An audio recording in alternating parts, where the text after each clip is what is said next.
سلام، میادون شادی هستم. کانال پروگرامش رو هست. به قسمت اول دوره نامپای اون زبان نوشته شده. مگه نامپای مال کتابخونه مال پایتون نیست؟ چرا هست؟ ولی برای تولید نامپای از زبان دیگه هم استفاده شده که نامپای کتابخونه پایتونه که تا حد داخلش پایتون نوشته شده، اما قسمتی که نیاز به ماسوی سری داشته با زبان سی نامپای رو میزنم.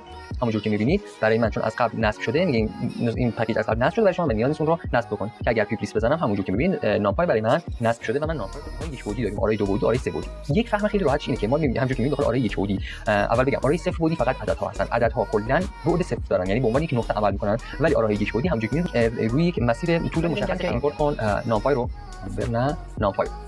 و برای اینکه ببینم نامپای هم داره درستی کار میکنه، یک متد معروف خود نامپای داره که به صورت دات داش ورژن هست.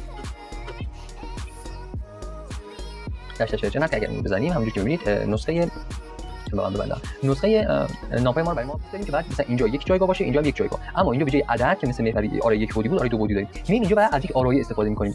میگیم که هر قسمت